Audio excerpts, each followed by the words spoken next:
계시록 14장 13절 읽을 테니까 계시록 14장 13절 또 내가 들으니 하늘에서 음성이 나서 이르되 기록하라 자금 이후로 주 안에서 죽는 자들이 복이 있도다 하시매 성령이 이르시되 그러하다 그들은 수고를 거치고 시리니 이는 그들의 행한 일이 따름이라 하시더라.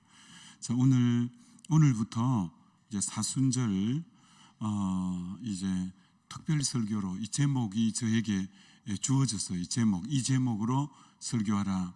그래서 저는 원래 이제 어른 예배 때 설교했던 거 가지고 같이 하는데 나에게 또 다른 설교 제목을 주어서 주말 수양회 갔다 와서 준비했어요. 자, 죽음을 돌파하라. 죽음을 돌파하다. 처음에 돌파하라라고 썼다가 하다더라고 하다. 여러분 사실 복음 안에서 이 죽음은 낯선 단어가 아니라 굉장히 중심에 있는 단어이기 때문에 평소에 사실 많이 묵상했던 단어이기도 하죠. 여러분 인생은 크게 분류하면 사는 것하고 죽는 것이죠. 우리 인생을 크게 분류하면 사는 거 아니며 죽는 것이라고 말할 수 있죠. 그런데 자세히 보면 사는 것과 죽는 것은 분리되어져 있지 않다라고 할 수 있습니다. 여러분 잘 살아야 잘 죽을 수 있습니다. 잘 살아야 잘 죽을 수 있습니다. 또 하나 더 어떻게 하면 잘 죽을 수 있냐면 잘 살아야 잘 죽는 게 첫 번째고요. 두 번째, 죽음의 문제에 대한 해답을 정확하게 가지고 있어야 잘 죽을 수 있습니다. 해답, 또 다르게 표현하면 죽음의 문제가 해결되어야 잘 살 수 있습니다. 여러분이 죽음의 문제가 복음에 들어온 사람은 죽음의 문제가 해결된 사람이에요. 그래야 잘 살 수 있어요. 죽음의 문제가 해결된 사람이 복음 안에 사는 사람이거든요. 근데 오늘날 많은 사람들이 죽음의 문제에 대해서 생각하지 않으려고 합니다. 여러분 왜 그럴까요? 오늘 많은 사람들이 죽음의 문제에 대해서 생각하지 않으려고 합니다. 장례식에 갔다가 나올 때도 그만 빨리 잊어버리고 싶어 합니다. 그것은 죽음에 대한 불안, 공포, 두려움이 있기 때문입니다. 메멘토 모리라는 말을 들어보셨죠? 죽음을 기억하라 라는 말입니다. 메멘토 모리. 죽음을 떠올리는 일은 매우 유익하죠. 왜냐하면 죽음 앞에 인간은 굉장히 숙연해집니다. 죽음 앞에 우리 인간은 매우 숙연해집니다. 그런데 사람들은 노후는 걱정하지만 사후는 걱정 안 하는 분들이 너무 많습니다. 노후 준비만 하지 사후 준비를 안 하는 분들이 오늘 이 땅 가운데 얼마나 많은지 모릅니다. 노후 준비만 하지 사후 준비를 안 하는 분들이 얼마나 많은가 생각해 보게 됩니다. 웰빙이라는 말이 한동안 굉장히 잘 사는 것, 웰빙보다 웰다잉, 잘 죽는 게 사실은 더 중요합니다. 왜냐하면 웰다잉은 여러분 죽음 이후와 연결되어 있기 때문에 그렇습니다. 죽음 이후와. 여러분 죽음은 끝이 아니기 때문입니다. 죽음은 끝이 아닙니다. 죽음은 끝이 아닙니다. 참 우리 인생의 한계가 뭐냐면 이 죽음은 한계를 가진 인간의 태도가 죽음에 대해서 어떤 태도로 살아가야 되는가. 여러분 죽고 사는 것은 하나님의 손에 달렸다고 성경이 그렇게 말합니다. 사무엘상 2장 6절 7절에 여호와는 죽이기도 하시고 살리기도 하시며 서울에 내리기도 하시고 거기서 올리기도 하시는도다. 여호와는 가난하게도 하시고 부하게도 하시며 낮추기도 하시고 높이기도 하시는도다. 여호와는 살리기도 하시고 죽이기도 하신대요. 죽고 사는 것이 사고 나서 죽고 병들어서 죽는 게 아니라 죽음은 하나님 통제 아래 있다는 거예요. 죽음은 하나님의 통제 아래. 여러분, 생명은 우리 마음대로 할 수 있는 것이 아니라 생명의 주인은 하나님이십니다. 생명의 주인은 하나님이십니다.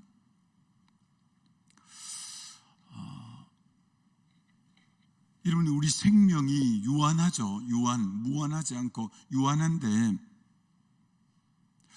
생명이 유한하기 때문에 삶이 너무 귀중하고 참 아름다운 것이다, 이런 생각을 해봅니다. 생명이 유한하기 때문에 삶이 귀하고 아름다운 것입니다. 그래서 오늘이라는 이 시간, 지금 우리 곁에 있는 사람이 굉장히 귀중합니다. 사랑만 하기에도 너무너무 시간이 짧습니다. 죽음의 이 거대한 힘 앞에 인간이 얼마나 참 유약하고 연약한 존재인가를 우리는 죽음 앞에서 발견하게 됩니다. 야, 인간이 이렇게 유약하고 연약한 존재구나. 이런 죽음은 우리 삶의 모든 기회를 다 앗아가 버립니다. 죽음은 우리가 이런저런 막 꿈도 있고 그래도 죽음이 모든 걸 다 앗아가는데, 살아있다는 자체가 기회입니다. 살아있다는 자체가 기회구나, 이런 생각을 해보게 됩니다. 여러분, 오늘이라는 이 시간, 어제 죽었던 사람이 그토록 살고 싶었던 내일입니다. 어제 죽었던 사람이 그토록 살고 싶었던 내일이 오늘 우리가 지금 살고 있습니다.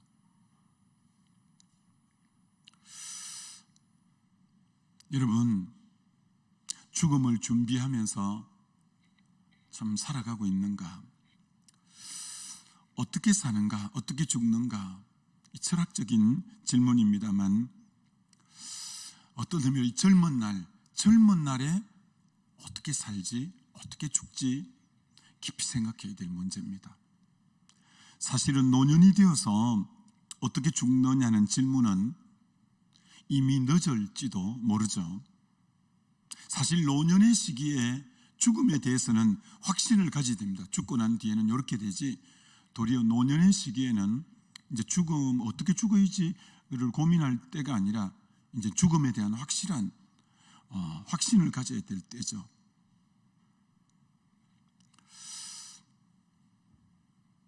여러분이 죽음을 준비하지 않으면 죽음은 생각보다 끔찍할 수 있고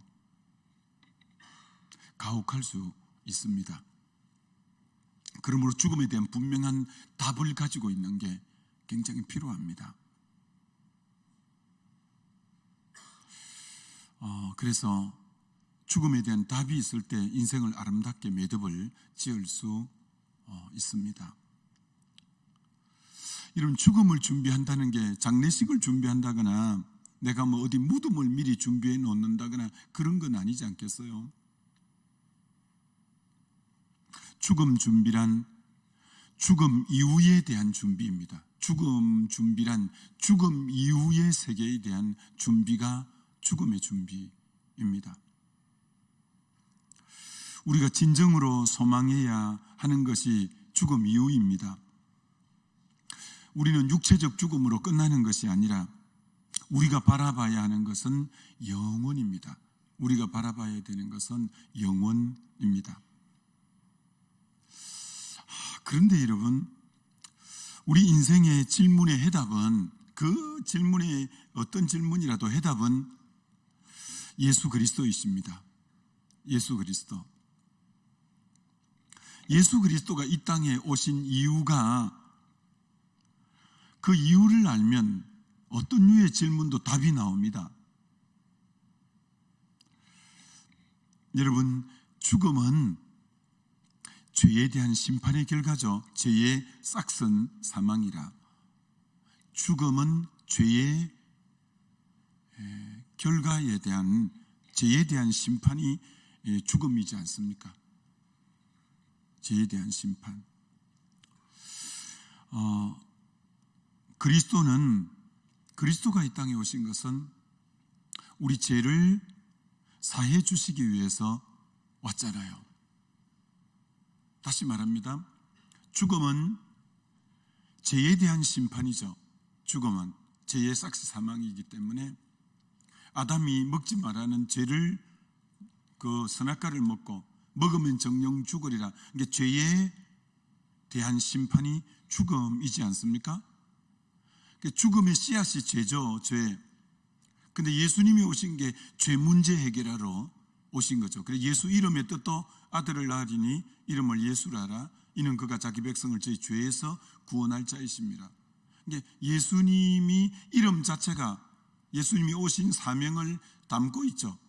아들을 낳으리니 이름을 예수라 하라. 이는 그가 자기 백성을 저희 죄에서 구원할 자이십니다. 예수님이 오신 목적은 죄 문제 해결하기 위해서 왔고, 이 죄의 심판이 아까 죽음이라고 하셨죠. 그래서 예수님이 우리 죄를 대신 십자가에서 지셨고, 십자가에서 대신 심판받으시고 죽임을 당했고, 그건 예수님은 죄가 없기 때문에 죽어야 될 이유가 없는데, 예수님이 죽으신 이유는 내 죄를 대신 짊어지고 내가 받아야 될 심판을 받으시고, 죄의 싹시 사망인 내가 죽어야 될 죽음을 예수님이 죽으시고 3일 동안 무덤 속에 계셨습니다.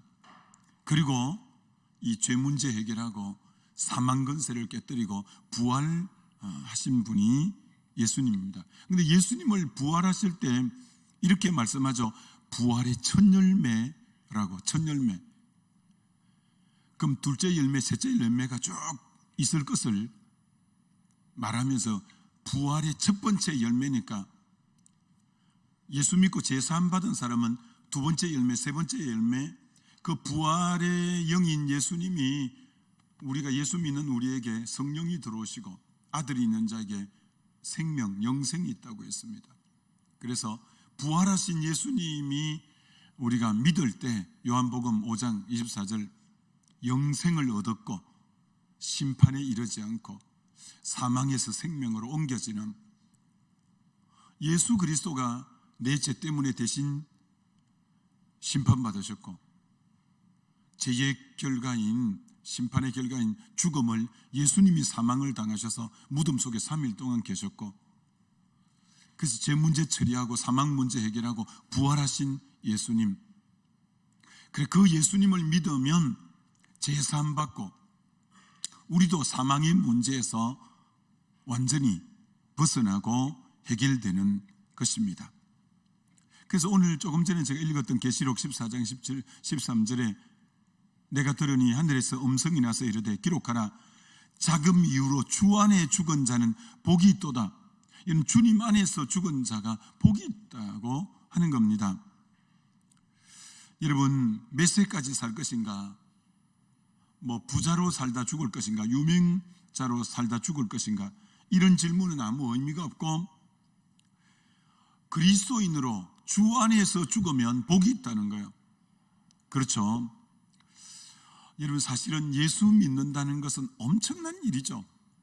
예수 믿는다는 것은 제3이 해결되고, 제3이 해결되면 죄의 심판의 결과가 죽음인데, 죄가 사해져 버리면 죽음의 문제가 해결되고, 죽음의 문제가 해결될 뿐 아니라 영원한 생명이 우리 안에 오게 되기 때문에, 그래서 사실은 예수 믿고 죽으면 죽음의 준비가 끝난 사람이라고 할 수 있습니다. 예수 믿으면 죽음의 문제는 이미 끝난 사람이다. 죽음의 준비에 대해서는 왜? 우린 이미 영생을 얻어버렸기 때문에, 영생을 얻어버렸고 사후에 죽고 난 뒤에 이미 영생이 보장되었기 때문에 예수 믿는다는 것은 죽음을 돌파하는 것이죠. 이미 예수가 사망 권세를 깨뜨리고 부활하셨기 때문에 그렇습니다. 여러분, 로마서 4장 맨 마지막 절에 이런 구절이 나오는데 이 무슨 말일까요? 예수님의 십자가는 우리 죄를 위해서 십자가에 내어줌이 되고 우리를 의롭다 하시기 위해서 다시 살아나셨느니라. 십자가와 부활에 대해서 정의를 그렇게 명쾌하게 하는 구절은 없어요. 여러분, 십자가는 왜 예수님이 십자가 졌다면 우리 죄 때문에 십자가 졌대요. 죄를 가지고 간 거예요. 부활은 우리를 의롭다 하시기 위해서 다시 살아나셨대요. 부활하셨대요. 십자가는 죄를 가지고 간 거고 부활은 의롭다는 정표예요. 의롭다는 정표. 다시 말합니다. 이런 말입니다. 저와 여러분이 다 죄인이잖아요. 죄인.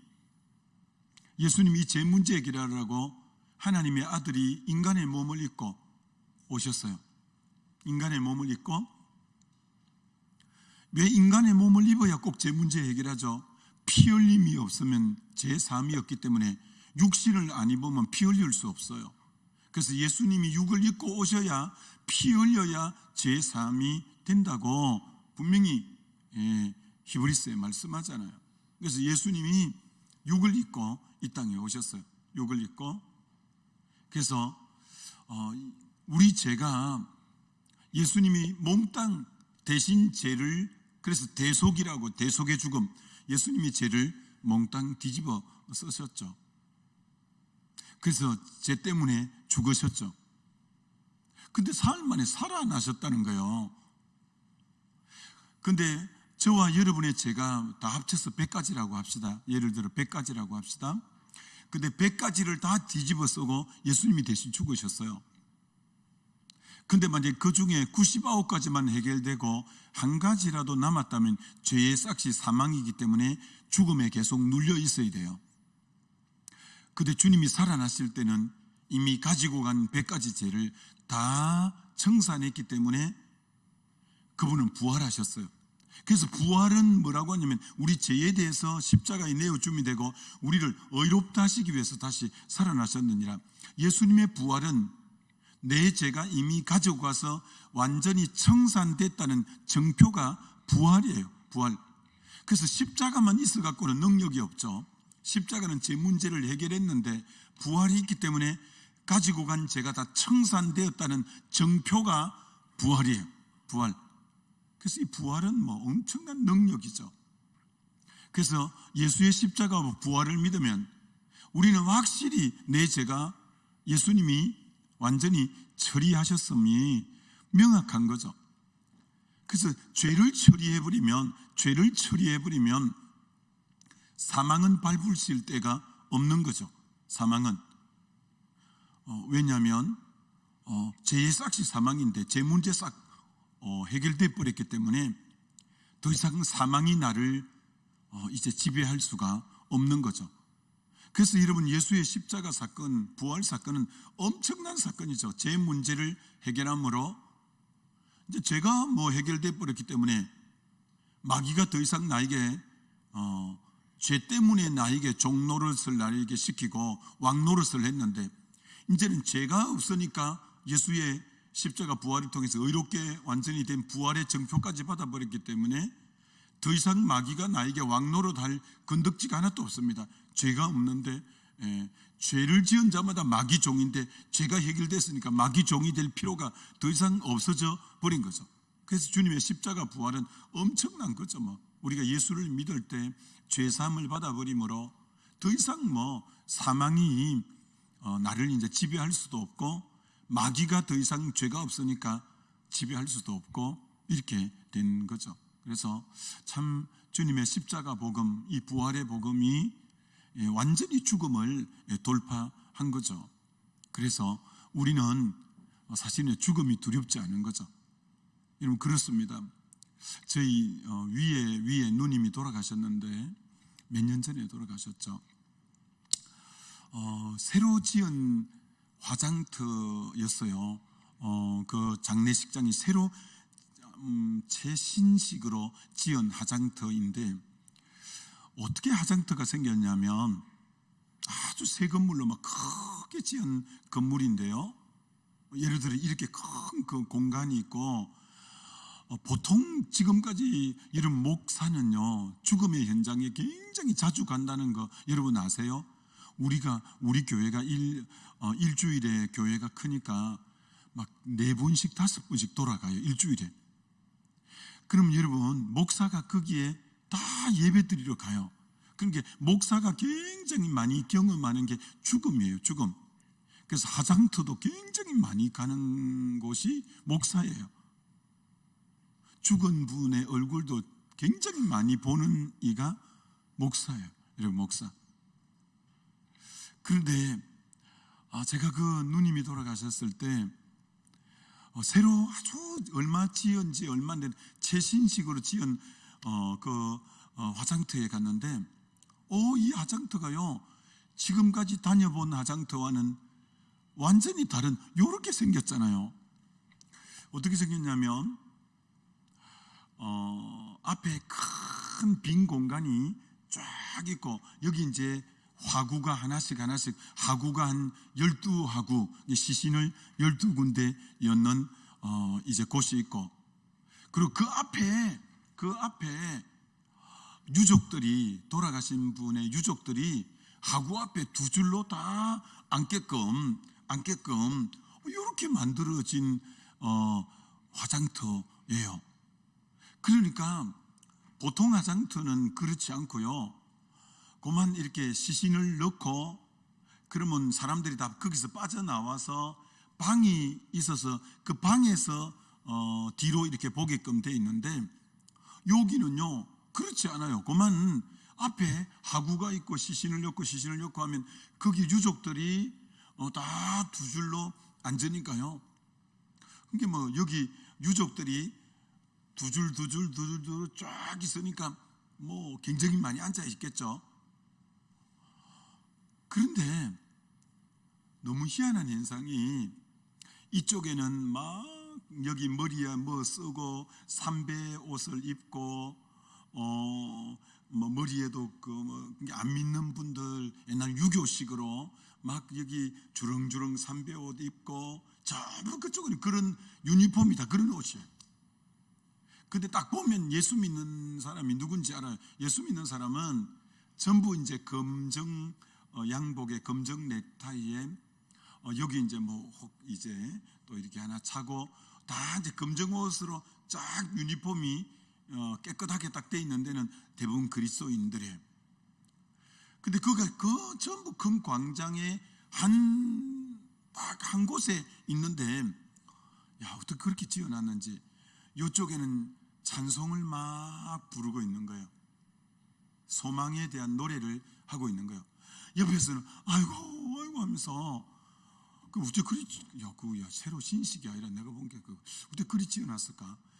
저쪽에는 또 막 찬송을 또 막 부르고 있고, 이쪽에는 또 아이고 쌓고, 이게 한 공간 안에 너무 다른 거예요. 너무 다른 거예요. 그래서 거기서 부활의 생명을 가지고 있는 이 기독교인의 어떤 그 장례식이 어떤가? 여러분, 김한란 이화여대 초대 총장이 김한란 박사입니다. 그분이 예수님을 잘 믿었거든요. 그분이 죽음의 시간에 이렇게 말했습니다. 내가 죽으면 절대 장성곡을 틀지 마라. 내가 죽으면 핸델의 메시아 사셨네 예수 다시 사셨네, 그 핸델의 메시아를 틀어주고, 그리고 검정 옷들 입고 오지 마라. 내가 죽으면 파티복, 연미복을 다 파티복을 입고 와라. 왜? 이날은 내가 그렇게 사모하고 사랑하는 내 주님에게 천국에 환송하는 환송식이고, 가장 내가 영원한 천국에 입성하는 너무 복된 날인데 왜 우냐? 왜 검정 옷 입고 오냐? 제일 축하의 날이고 그러기 때문에 울지도 말고 장성국도 털지 말고 핸델의 메시아를 털고 검정 옷도 입지 말고 다 파티복인 연미복을 입고 와라. 그렇게 말할 정도로 우리는 예수 믿으면 여러분 죽음을 돌파하는 그런 모습이죠. 그래서 장례식을 그렇게 다녀도 예수 믿는 사람들의 장례식에는 육의 정 때문에 슬픔이 왜 조금이야 없겠습니까만 슬픔보다도 더 영원한 하나님 나라에 대한 소망이 더 많고 이미 우리가 죽음을 사실 이긴 존재이기 때문에 그런 거죠. 그래서 저 역시도 앞으로 죽음에 대한 어떤 그런 죽음은 어떻게 하지? 라는 두려움보다는 주님 나라에 대한 그 소망이 큰 것 같아요. 죽음은 어떻게 하나? 죽음은 어떻게 맞이하지? 이런 것보다는 주님 나라에 대한 소망이 더 많은 것 같아요. 더 많은 것 같아요. 그게 참, 이 예수 생명을 경험한 우리들의 죽음을 이제 돌파한 우리들의 삶이잖아요. 제가 군대 갔을 때 그 북한 무슨 공군기인가 내려와서 비상이 하여튼 걸린 적이 있어요. 근데 대공초소에 근무하는 사람이 연락이 안 되잖아요. 그래서 막 이상한 일이 벌어졌는가 해서 막 부대가 발칵 뒤집어지고 난리가 난 거예요. 거기 초소에 근무 사병이 연락이 안 돼서 적이 내려와서 지금 어떻게 죽었나 어떻게 됐나 막 그러는데 누가 거기 가볼 거냐는 거예요. 그럼 지휘자가 가봐야 될 건데 겁이 나서 안 가려고 하는 거예요. 그래서 그래서 제가 가겠습니다. 이래갖고 난 주님 우리는 죽음에 대한 두려움이 그렇게 많지 않잖아요.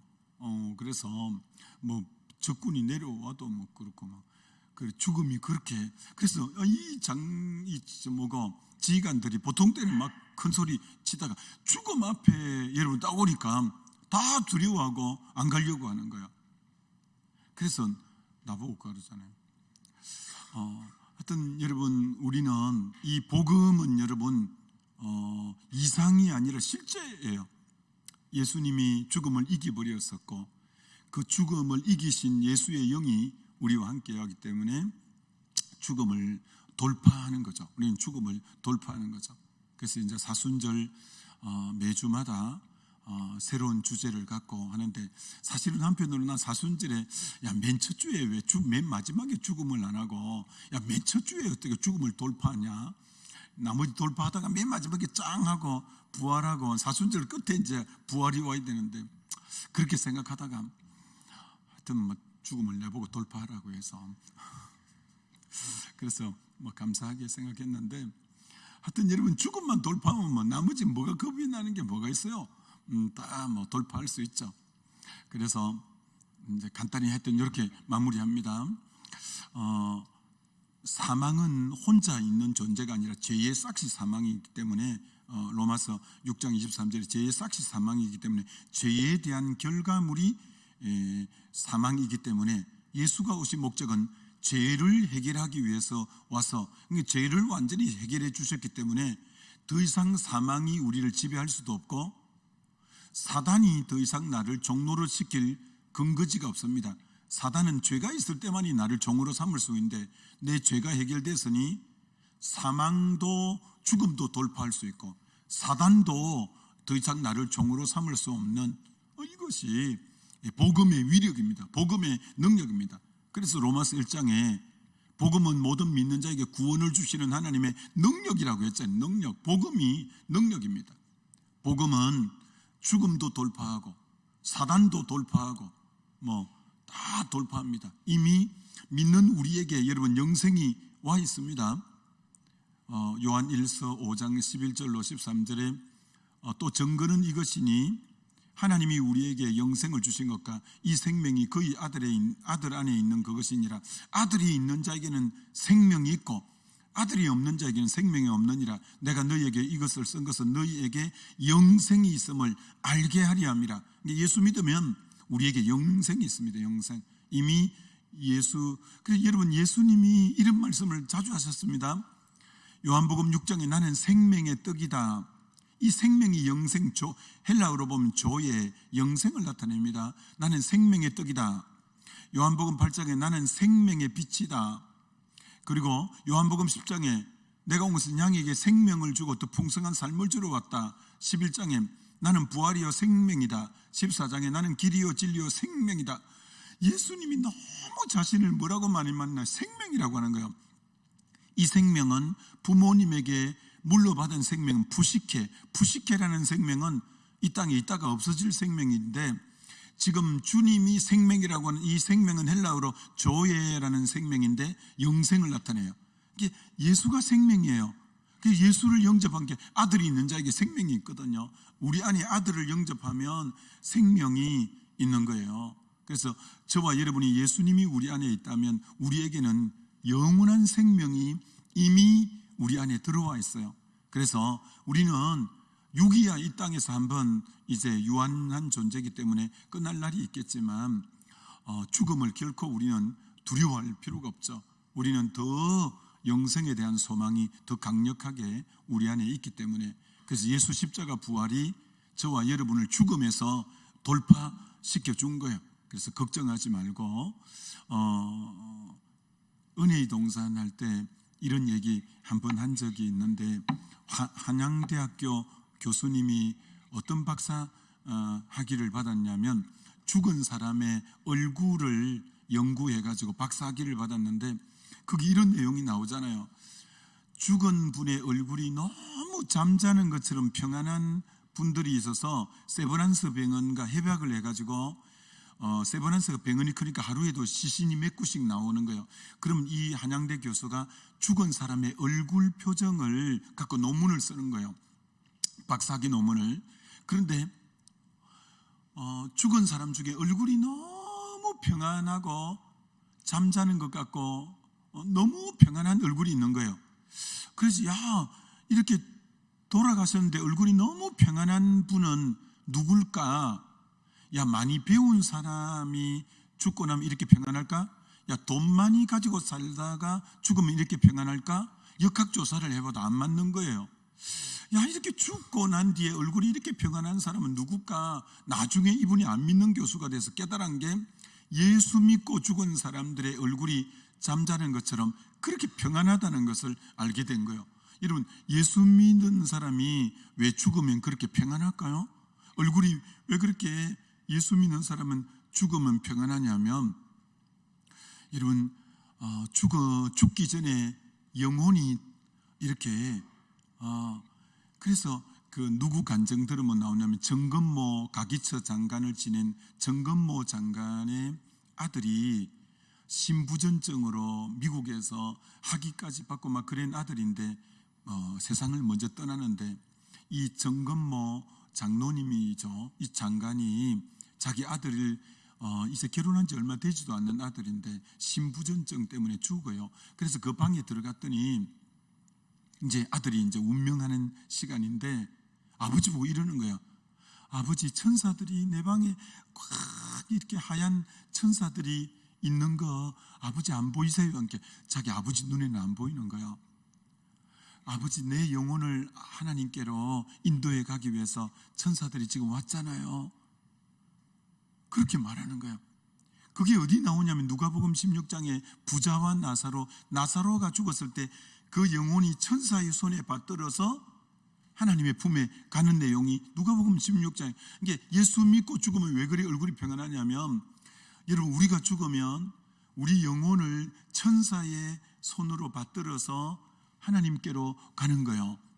그러면 믿지 않고 죽은 사람은 왜 그렇게 얼굴이 때로는 흉측하고 징그럽고 정말 보기 싫고 그런 경우들이 많다는 거예요. 그 한양대 교수 논문에. 왜 그러냐면 그분은 잘 모르지만 우리는 알아요. 여러분, 부자와 나사로 얘기해서 부자는 지옥의 음부로 가잖아요. 그건 여러분 천사가 이끌어가는 게 아니라 어떤 의미로 귀신이 그 영혼을 끌어서 음부로 지옥으로 들어가는 거예요. 그러니까 안 가려고.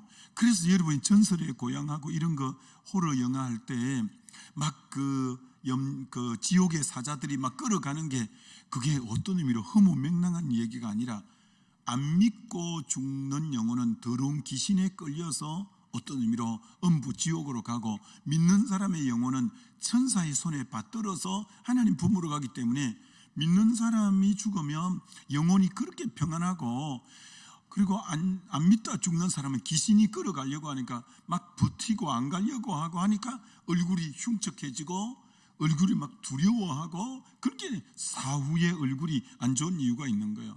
사실 죽음의 현장에서도 그게 드러나는 거예요. 우리는 예수 믿으면 이미 제사함 받아버렸기 때문에 이미 우리는 죽음을 돌파하고 얼마든지 이제 바로 가게 되는 거죠. 그래서 여러분도 앞으로 이제 죽음에 정말 참 목사하면서 별별 죽음을 다 경험하지만 아무렇지도 않아요. 왜? 이제 그 몸에서 영혼이 빠져나가 버린 상태이기 때문에 흙으로 온 건 이제 흙으로 돌아가는 그 행위만 남았기 때문에 뭐 두려워하거나 이럴 필요가 없잖아요. 제가 개척교회 하는데 새로 나온 성도님이 자기 아내가 죽었다고 연락이 왔어요. 고등학교 교사고 자기 아내는 숙명여대 메이킨을 진 아주 이쁜 부인인데 간암 말기로 죽었어요.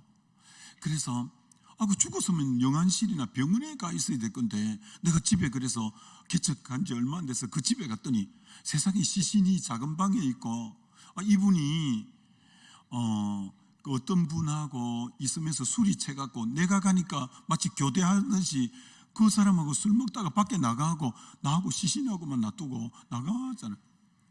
그러면 빨리 들어와야 될 거 아니에요. 그 사람 마중하고 1시간이나 돼서나 들어왔을까? 나하고 둘이만 놔두고. 참 목회하다 보니까 별일을 다 하고, 근데 난 막 아무렇지도 않더라고. 그 외에 죽으면 영혼이 몸에서 빠져나가서 이미 주님 앞에 갔고, 이제는 흙으로 만든 육신은 흙으로 돌아가는 행위만 남은 건데, 뭐 그게 뭐 두렵거나 무섭거나 썩 기쁘지는 않지만 그게 뭐 별건 아니잖아요.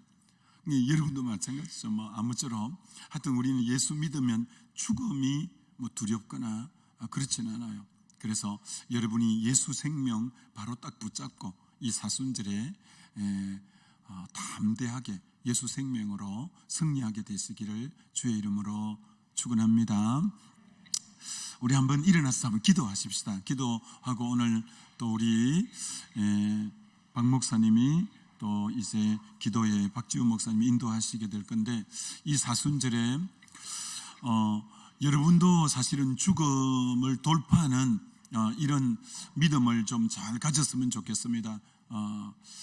오늘 말씀 생각하면서 다시 한번 정말 이 죽음 전에 내가 먼저 잘 사는 게 잘 죽는 비결이고, 죽음에 대한 해답을 가지고 있어야 잘 살 수 있다는 거, 아직 그래도 살아있을 때는 기회가 있다는 것입니다.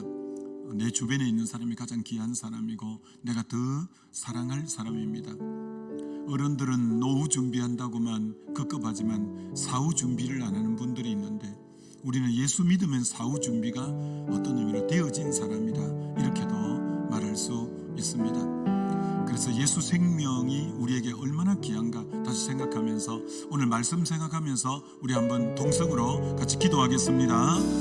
하나님 아버지, 다시 한번 오늘 말씀 생각하면서 우리가 달려가기를 원합니다.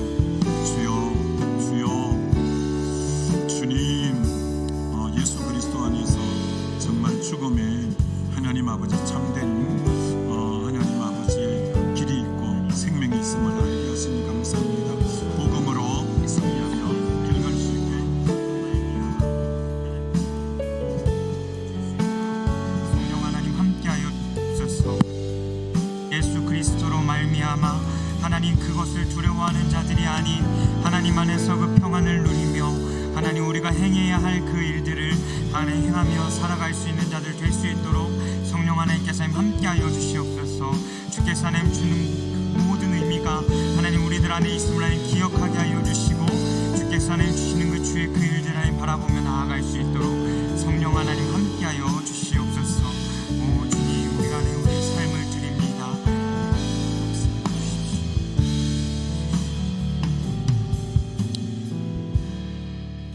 반주 계속해 주시고 우리 이 시간은 좀 같이 또 결단하는 시간을 좀 가졌으면 좋겠습니다. 오늘부터 저희가 6주간의 사순절 프로젝트를 진행합니다. 그래서 매주마다 각 주제가 있을 것이고, 또 그것에 대하여 실천하는 것들과 우리들의 삶에 행해야 하는 것들을 결단하는 시간을 갖습니다. 오늘의 주제는 죽음입니다. 여러분 받으신 주보를 좀 보시겠습니까? 받으신 주보를 보시면 아마 포스트잇이 있을 겁니다. 그리고 여러분 자리에 앉아 주시고요. 그 포스트잇에 여러분 가진 볼펜을 가지시고 그곳에 버킷리스트를 적으시면 됩니다. 혹시 볼펜이 없으신 분들은 손 들어 주시면 부장님들이 나눠 주실 건데요. 여러분 원래 버킷리스트의 원뜻을 아십니까? 버킷리스트는 단순히 우리가 살면서 내가 하고자 하는 것을 적는 것이 버킷리스트가 아닙니다. 버킷리스트의 원뜻은 중세시대에 자살하기 전 목을 맨 자가 그 밧줄에 자신의 목을 매기 위해 밟고 올라가는 양동이를 발로 차는 것으로부터 유래되어진 것인데요, 이 버킷리스트의 진짜 의미는 죽음을 바로 앞둔 사람들이 자신이 죽기 전 하고 싶은 것들을 적어가는 것입니다. 여러분 이 시간 한번 여러분 생각해 보셨으면 좋겠습니다. 나에게 남은 삶이 얼마 없다면, 나에게 곧 죽음이 다가온다면 내가 죽기 전 내가 하고 싶은 것은 무엇인지 여러분 한번 생각해 보시고 그 포스트잇에 한번 적어 보셨으면 좋겠습니다. 이 시간 한 3분 정도 제가 시간을 드릴 테니까요, 충분히 생각해 보시고 내가 만약 곧 죽는다라면 내가 죽기 전 하고 싶은 것들은 무엇이 있는지 여러분 그곳에 한번 적어 보십시오.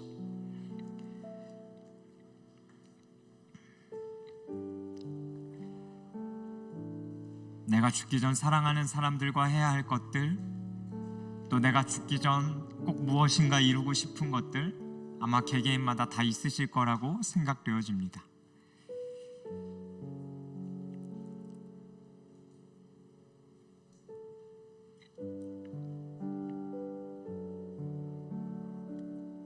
세 가지에서 5가지 정도 여러분 적으신 이후에 이것들을 가지고 오늘 우리가 예배 이후에 뒤에 나가면 폰보드가 준비되어져 있습니다. 죽음을 돌파하라는 포스터가 인쇄되어진 폰보드가 있을 텐데요, 그곳에 여러분 오늘 붙이고 나가실 겁니다.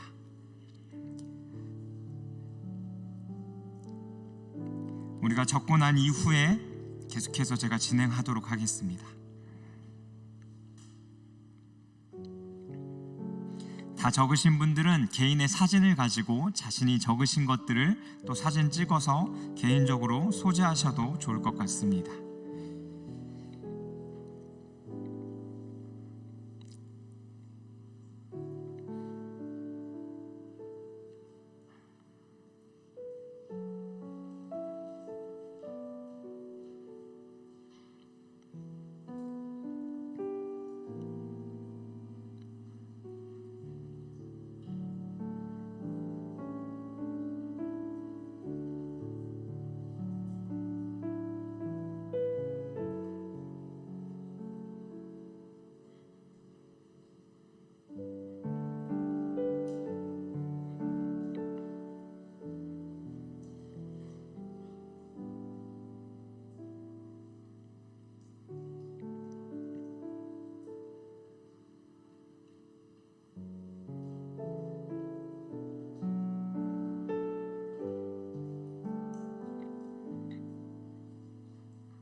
다 적으신 분들은 개인 사진으로, 핸드폰으로 사진을 찍으셔서 이걸 좀 간직하셨으면 좋겠고요.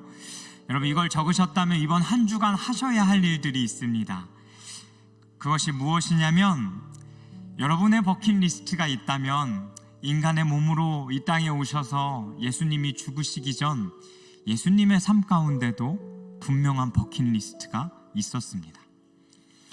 그래서 여러분 한 주간 사시면서 여러분 사복음서인 마태복음, 마가복음, 누가복음, 요한복음 중 한 권을 선택하셔서 쭉 읽어가면서 예수님의 버킷리스트를 찾아보셔도 좋고요.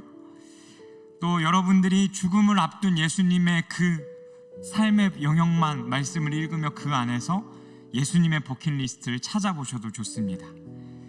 그래서 예수님의 버킷리스트를 찾으신 이후에 여러분들 뭘 하셔야 되냐면, 여러분들이 적은 버킷리스트와 예수님의 삶 가운데 원하셨던 그 버킷리스트를 비교해 보는 것입니다. 그리고 두 번째 해야 할 것이 있다면 바로 이것인데요, 예수님의 그 버킷리스트를 우리들의 삶 가운데 실천해 보는 것입니다.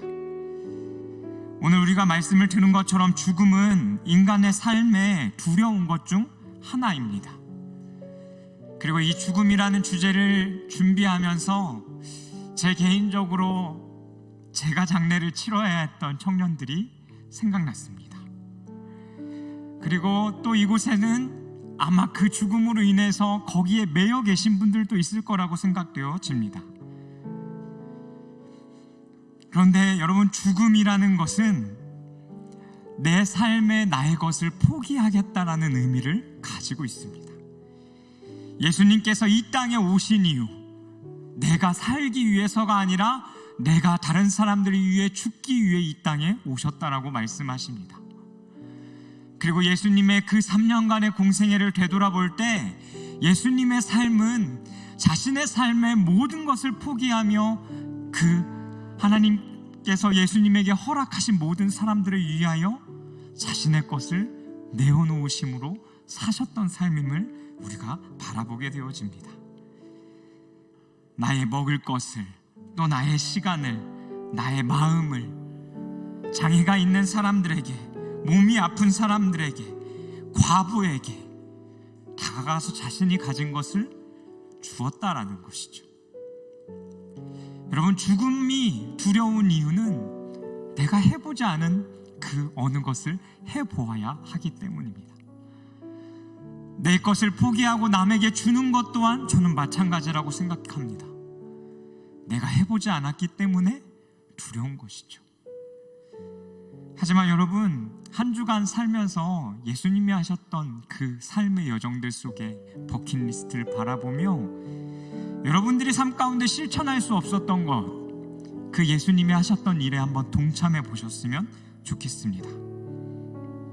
예수님이 그 다른 사람들을 향하여 자신의 것을 내어줬듯이 내가 내 주변의 사람을 위하여 내 것을 내어주며 내가 죽게 되어지는 것, 또 예수님과의 관계 가운데 여러분들 삶에 내려놓고 죽어야 하는 부분들을 실천하며 예수님이 매일같이 하나님 앞에 기도하셨던 것처럼 또 그 실천하는 것들도 적어보셔도 될 것 같습니다. 그래서 여러분, 한 주간 좀 묵상해 보시고 그것들을 같이 실천할 수 있는 한 주가 되었으면 좋겠습니다. 우리 이 시간 한번 좀 같이 기도하고 마무리했으면 좋겠습니다. 함께 좀 같이 기도하실 때 우리가 돌파하다라는 주제를 가지고 6주간 함께 이 과정들을 계속해서 겪고 씨름하며 나아갈 것입니다. 여러분, 실패를 두려워하지 않았으면 좋겠습니다. 실천하지 못하는 것에 매이지 않았으면 좋겠습니다. 분명한 것은 예수님께서 우리를 위해 죽으셨고 부활하셨고 우리가 어떤 상황 가운데 있든지 우리를 그 승리 가운데로 인도하시는 분이심을 우리가 기억하셨으면 좋겠습니다. 그래서 함께 좀 같이 기도하실 때, 하나님, 내가 이 사순절의 기간 동안에 내 삶의 그 두려운 것들을 주님 돌파하길 원합니다. 그것이 나의 생각이 됐건 내 삶에 나를 메고 있는 것이건 또 내가 예수님처럼 예수님을 닮아 살아가길 원하는데 실천하지 못하는 것이든 그것이 무엇이 되었건 주님, 내가 그리스도의 그 부활을 기억하며 예수 그리스도의 죽음을 기억하며 주님, 내가 내 삶 속의 것을 돌파하며 살기를 원합니다라고 우리 이 시간 좀 결단하며 기도하셨으면 좋겠습니다. 그리고 그것이 우리의 결단으로 끝나지 아니하고 그 모든 힘도 예수 그리스도로부터 오심을 우리가 기억하며 주님, 우리에게 그 힘을 허락하여 주십시오. 그것을 돌파할 수 있는 힘을 허락하여 주십시오. 그리고 주님, 한 주간의 우리들의 삶 가운데 정말 우리가 진실된 마음으로 예수 그리스도께서 이 땅에 행하셨던 그 일들을 바라보며 우리들의 삶 가운데 한 주에 단 한 가지더라도, 그것이 큰 것이 아니라 작은 것이라도 하나님 실천하며 살 수 있는 우리들의 한 주간이 삶이 될 수 있게 해달라고, 이 시간 우리의 한 주간의 삶을 주님 앞에 올려드리시면서 함께 같이 기도하며 나아가도록 하겠습니다. 함께 기도합니다. 살아계신 하나님 아버지, 감사합니다. 하나님, 우리가 사순절 기간을 하나님 맞이하여 하나님 사순절 기간 동안에 우리가 할 수 있는 그 일들을 생각하며 기억하며 이 프로젝트들을 하나님 실천해 나아가길 원합니다. 하나님, 전주차인 하나님 이 죽음의 하나님 시간들을, 그리고 하나님 또 죽음이라는 그 단어들을 하나님 기억하며 우리가 하나님 한 주간의 삶을 살 터인데, 하나님 죽음을 앞두고 있는 우리들의 삶 가운데 무엇을 이루고 싶은지, 그리고 하나님 또 우리가 이루고자 하는 그것은 예수 그리스도께서 이 땅 가운데 이루신 그 뜻과 동일한 것인지 하나님 또한 비교해보며, 또한 우리들의 삶 가운데 그리스도의 그 삶을 쫓아 살기를 원하는 마음으로 우리가 내 것들을 결단하고 실천할 수 있는 삶을 살기를 간절히 소망합니다. 하나님, 우리들의 삶의 것들을 실천해 나아가고자 할 때에 하나님, 우리들의 삶을 붙잡고 있는 그 두려움으로부터 자유케 하여 주십시오. 또 하나님, 우리 안에 있는 그 두려움으로부터 그것을 돌파하는 하나님 그 담대함이 있을 수 있도록 주님이 우리에게 그 힘을 허락하여 주시옵소서.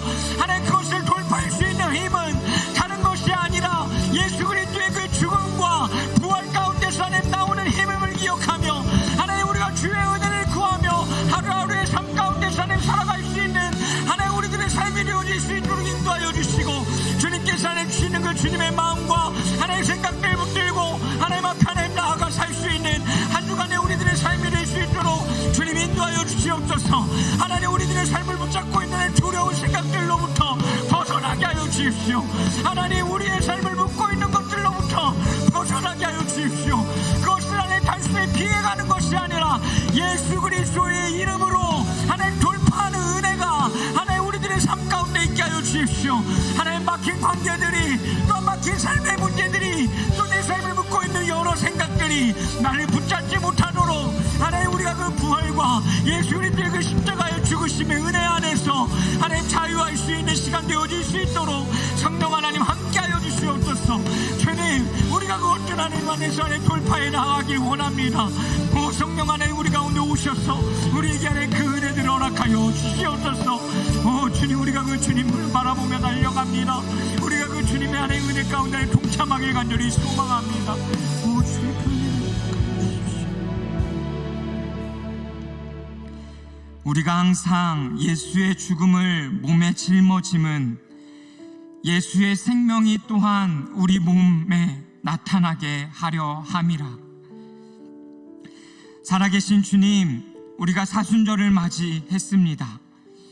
그리고 이 사순절의 시간이 의미 없는 시간들이 아니라 예수 그리스도의 그 죽음과 부활을 생각하며 하나님, 우리의 삶 가운데 우리를 메고 있었던 그 수많은 것들을 돌파하는 시간으로, 또 예수 그리스도를 더 깊이 묵상함으로 주님을 알아가는 그 시간이 되어지기를 간절히 소망합니다.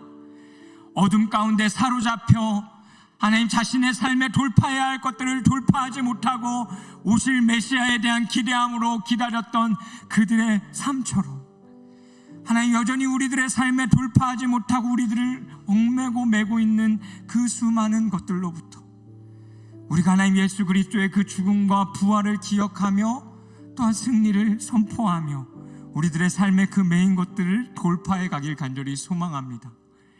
하나님, 오늘 각자 적은 버킷리스트들이 있습니다. 한 번도 생각해보지 못한 사람도 있을 터이고, 또 하나님 생각했던 것들을 적은 사람들도 있을 겁니다. 하지만 하나님, 그리스도인의 삶이 어떠한 삶인지 분명하게 기억하게 하여 주십시오. 우리는 예수를 따라야 살아야 하는 삶이며, 또한 그의 흔적을 쫓아 그 모습을 닮아가야 하는 자들임을 기억하며 내 삶에 원하고 바라는 버킷리스트가 끝이 아니라 예수님께서 죽으시기 이전에 그 주님께 맡겨졌던 수많은 영혼들을 생각하며 하나님 앞에 기도하고 그 은혜를 구하고 사랑을 구하며 남은 그 인생의 여정 속에 주의 말씀을 실천하시고 주의 나라를 이루었던 것처럼 하나님, 우리들의 삶에 내 삶의 버킷리스트가 아닌 그 예수 그리스도의 버킷리스트가 우리의 삶 가운데 이루어지기를 간절히 소망합니다. 하나님, 우리가 결단한 이것들 꼭 돌파할 수 있도록, 아니 주님, 꼭 돌파하지 못하더라도 우리가 그 몸부림쳤다라는 거 하나만으로도 하나님 기뻐하실 것들을 기대함으로 우리가 하나님 이 사순절의 시간을 예수 그리스도 안에서 하나님 의미 있는 시간들로 온전히 보낼 수 있는 시간들 되게 하여 주시옵소서. 이제는 우리 주 예수 그리스도의 은혜와 하나님 아버지의 영원히 변치 않는 그 사랑과 성령 하나님의 그 교통하심이 하나님 사순절 기간 동안에 예수 그리스도께서 이 땅에 행하신 수많은 일들을 돌아보고 생각하고 묵상하며 또한 하나님 그 죽음 가운데 어둠 가운데 묶여있던 자들의 삶에 그 예수 그리스도의 이름으로 또한 그 하나님의 말씀으로 모든 것을 돌파하시고 자유케 하신 그 은혜를 붙잡고 또한 우리의 주어진 삶 가운데 모든 것을 돌파하며 살아가기를 결단하며 주님 앞에 모든 마음을 드리는 우리 청년들 삶과 머리머리 위에 이제로부터 영원까지 함께하여 주시기를 간절히 축원하옵나이다. 아멘.